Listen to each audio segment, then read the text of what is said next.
तो द्रौपदी का जब चीरहरण वाला प्रसंग है, नहीं, दुर्योधन के आदेश से दुशासन घसीट करके ले आया, बेइज्जती करना चाह रहा है।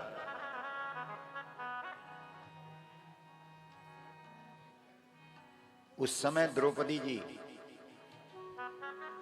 अपनी रक्षा चाह रही, बचाओ बचाओ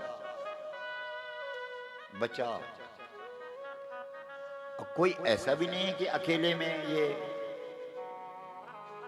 कोई कांड हो रहा हो, क्यों? सब हैं वहीं, राजभवन में चल रहा है।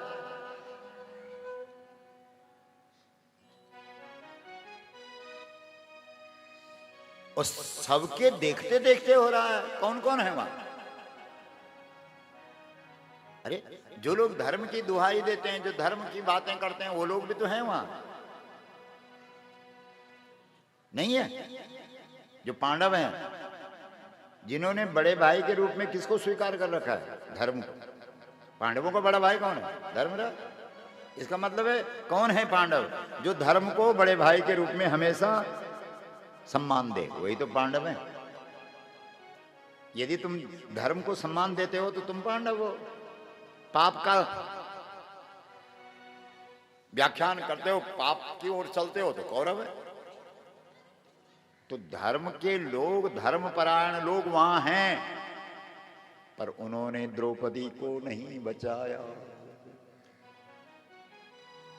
आज के परिवेश में, आज के माहौल में, आज की स्थिति में, आज की परिस्थिति में द्रौपदी कौन है? गाय। बोलो, है कि नहीं? आज द्रौपदी की भूमिका में इस देश में कौन है? जल्दी बोलो। गाय। आज द्रौपदी का रोल कौन निभा रही है? गाय। उसका कितना अपमान हो रहा है, देख रहे हैं आप, सड़कों में, गलियों में, कूड़े में, कचरे में। सबके हाथ पे डंडा है उसके लिए, सबके हाथ पे डंडा आ गया है कलयुग में। किसके लिए? गाय के लिए। दुर्दशा है उसकी। तो क्या इस देश के अंदर धर्म के लोग नहीं हैं? धर्म पर चलने वाले लोग नहीं हैं? धर्म, धार्मिक संगठन नहीं है क्या इस देश में? बोलो। तुम्हारे खटीमा में कितने, पता नहीं धार्मिक संगठन कितने होंगे, बहुत संगठन होंगे, फिर भी द्रौपदी लूटी जा रही है। द्रौपदी तिरस्कृत हो रही है, द्रौपदी अपमानित हो रही है। बोलो, हो रही कि नहीं? और धार्मिक संगठन है तो क्या करना है इन धार्मिक संगठनों का? ऐसे धार्मिक संगठनों से जुड़ने से क्या फायदा? जो गाय को ना बचा सके, जो गाय के लिए काम ना करे, ऐसे संगठन से जुड़ने से क्या फायदा? इसलिए द्रौपदी ने कहा, बचाओ मुझे, तुम लोग तो धर्म वाले हो, ए पांडवों बचाओ। अब आप बताओ, पांडवों ने बचाया क्या द्रौपदी को? बोलो माता लोग, हाथ खड़ा करके बोलो। नहीं बचा। क्या करना है? ऐसे ही धार्मिक संगठन इस देश के अंदर बहुत है। तुम पिछलगु बने हो कभी किसी धार्मिक संगठन के, हम तो उसके मेंबर हैं, हम उसके सदस्य हैं, हम उसके साथ जुड़े हुए हैं। क्या जुड़े हुए हैं? अरे द्रौपदी दुखी है, चिल्ला रही है, अपमानित हो रही है। कौन सा संगठन है तुम्हारा?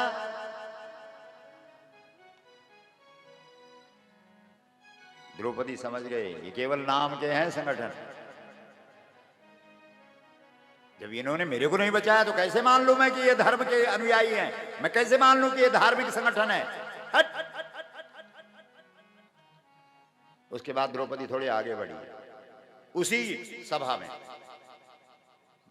बड़े बड़े आसनों पर बैठे हुए बड़े बड़े,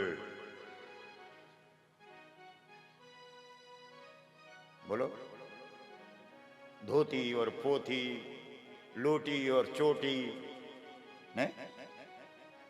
ऊर्ध्व पुंड और त्रिपुंड और है, पता नहीं क्या क्या है। अरे बचाइए ना मुझे। द्रौपदी चिल्ला रहे, बचाओ, आपके ये तिलक, आपकी ये चोटी, आपकी ये लोटी, आपका ये यज्ञोपवीत, आपकी ये पोथी, आपकी ये धोती आज अगर मुझे नहीं बचा रही है तो किस काम की है? बचाओ।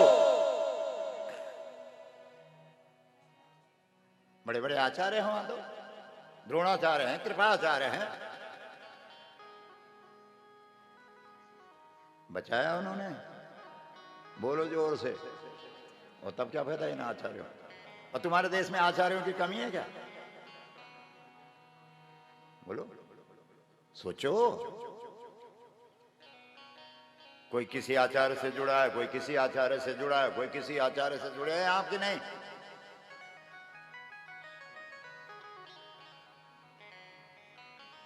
यद्यपि आचार्य उसे बोलते हैं जिसके आचरण में ज्ञान होता है, जिसने पुस्तकों को पढ़ करके बोलना शुरू कर दिया, वो तो सामान्य है। आचार्य तो वो है जिसने पुस्तकों से देखा, पढ़ा और उसके बाद उसको अपने जीवन में उतारा और करके दिखाया, वही आचार्य है। जिसने आचरण में ज्ञान को उतारा है वही आचार्य है। बोलो गौ माता की मां।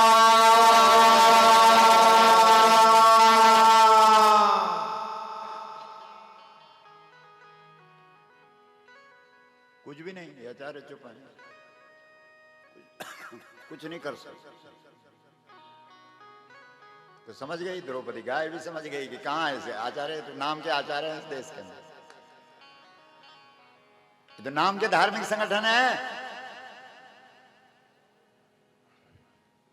तुम्हारे क्षेत्र से, खटीमा से हमारे विकास जी, विकास पाटनी दामोदर जी का बेटा जुड़ गया। किसके लिए जुड़ा? धर्म के लिए। धर्म का मूल क्या है? गाय। समझ गया बस। तुम्हारे पुरखों का, तुम्हारे पूर्वजों का जो पुण्य है वो उदित हुआ और उसने धर्म के रहस्य को समझा। धर्म तो रहस्यमय है। धर्म कर्म को समझना इतना सरल है क्या? श्रीमद् भगवत गीता के अंदर श्री कृष्ण कह रहे हैं, गहना गहना कर्मणो गति। मतलब सब कुछ आप एकदम आसानी से समझ सकते हैं, लेकिन कर्म को समझना, धर्म को समझना इतना आसान नहीं है,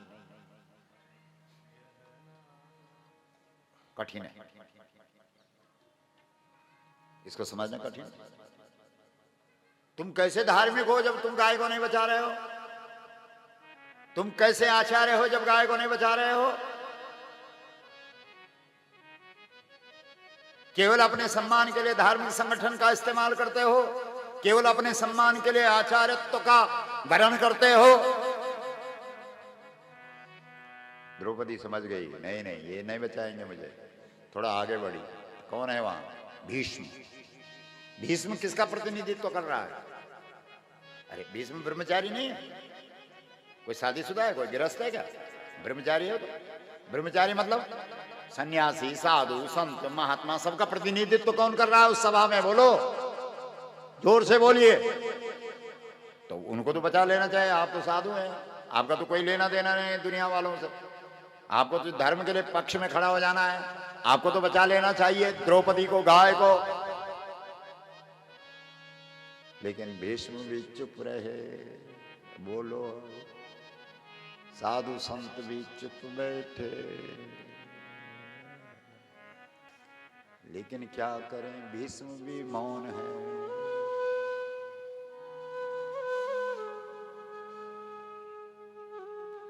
अरे महाराज जी,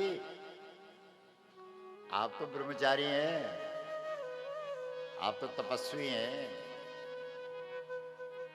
आप तो इतने बड़े संत हैं, लेकिन उन्होंने क्या सोच रखा? कुछ लेना न देना, मगन रहना। अगर झमेले में पड़ना होता तो हम साधु क्यों बनता? निकलो यहां से, हटो। बोलो, सोचो। भीष्म भी चुप रहा, कुछ नहीं बोला। ऐसा ही है ना, द्रौपदी की मदद में खड़ा नहीं हुआ ना, तो अब क्या करेगा? अब कौन बचाएगा इस गाय को?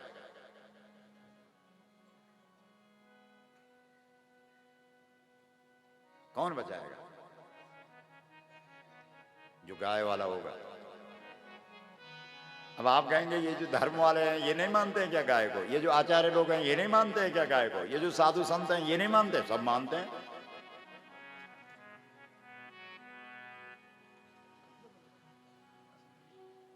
जो धार्मिक लोग हैं वो गाय को मानते हैं, लेकिन किस लिए मानते हैं? उनको लगता है गाय का दूध बहुत अच्छा है, गाय का गोबर अच्छा है, गाय का गौमूत्र अच्छा है। इसलिए जो धार्मिक संगठन है इस देश के, वो कह रहे हैं हम गाय को बचाएंगे। लेकिन कैसे बचाएंगे? बोला गोबर बेचेंगे, दूध बेचेंगे, गौमूत्र की दवाई बनाएंगे, गोबर की खाद बनाएंगे, जैविक खेती होगी, हम बचाएंगे।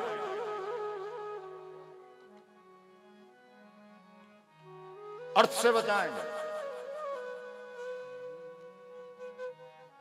जो जो धर्मराज है उनका वक्तव्य है, उनका एक जगह जब उनसे पूछा गया, एक यक्ष ने, एक दिव्य शक्ति ने जब उनसे पूछा कि धरती पर अमृत क्या है, तो उन्होंने 1 सेकंड में जवाब दिया, गवामृतम गवामृतम। अमृत वो है जो गाय से निकल गया। मतलब दूध अमृत हो सकता है, दही अमृत हो सकता है, घी अमृत हो सकता है, गोबर अमृत हो सकता है, गौमूत्र अमृत हो सकता है।